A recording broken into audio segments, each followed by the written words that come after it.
growing up in Marin, my parents would always talk about it, so we knew that I was different. I knew that eventually we weren't going to be able to drive, that we actually couldn't leave the country. But it didn't hit me until high school when I realized that I couldn't do so many things. I remember a college counselor bringing me in and telling me, hey, there's these opportunities available for you. And I wanted to get you in my office so that I made sure that you applied. I took those applications home and to find out that none of them applied to me. Most of the time as an undocumented person, at least for me, you're kind of just passing, I guess is the best way to say. You're passing, you're kind of just living your life, and people may never suspect you're undocumented. And that's kind of how it's been for me.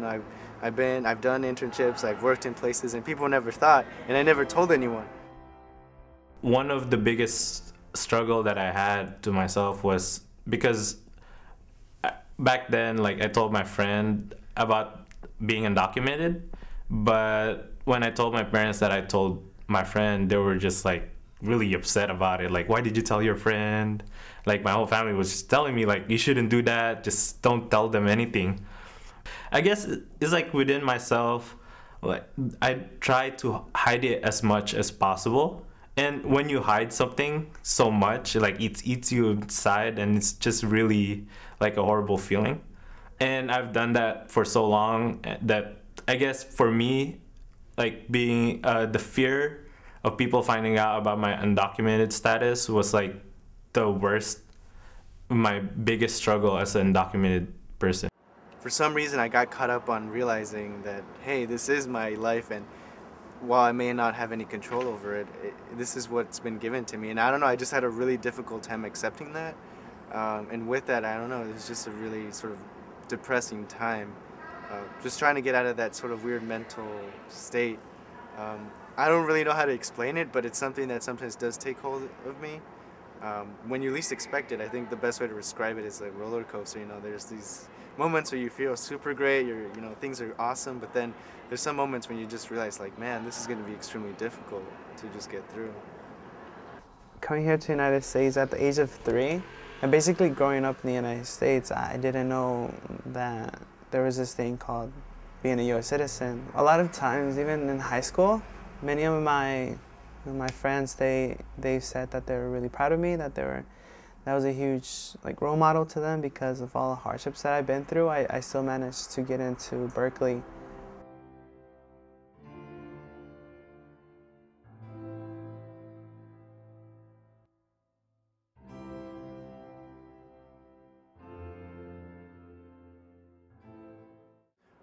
So majority of the funding for college comes from the federal or state. That's a big bulk of it. So if you fill out the FAFSA, undocumented students can't do that because they don't have a social security number, or if they do, because they're not U.S. citizens or permanent residents, they're not eligible for those type of funding. Within the sciences, there's a lot of funding for U.S. citizens and permanent residents, but that's inaccessible to students like me. And this was also around the time where I knew about E4FC, about their scholarship list. So I was like, this is my only shot. This is all I have to do it.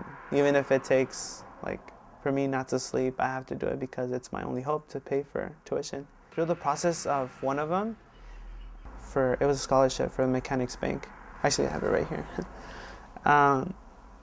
And that process, when I went to the interview, after they interviewed me, they asked about my application. Like, some things were missing. The Social Security definitely was missing, so they mentioned that one first, and I told them, well, what can I do? All they said was that they were gonna definitely think about it and see what they could do.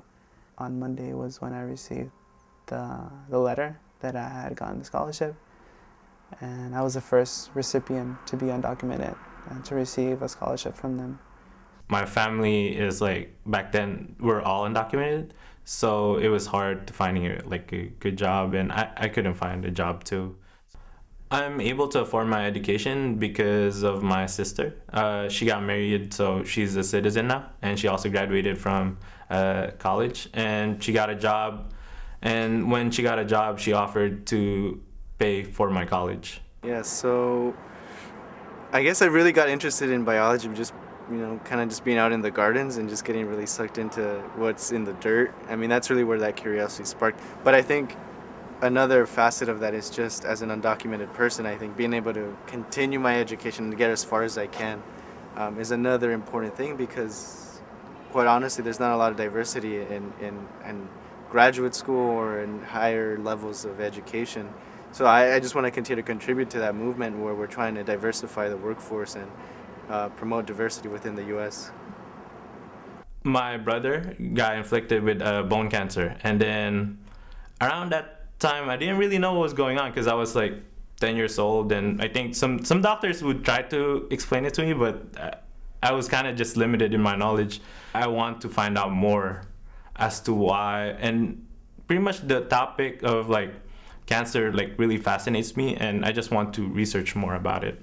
I grew up in the United States, however I'm being pushed away just because I wasn't born here, but I was actually raised by this country. I just wasn't born from its womb. As of right now, DACA, Deferred Action for Childhood Arrivals, is a somewhat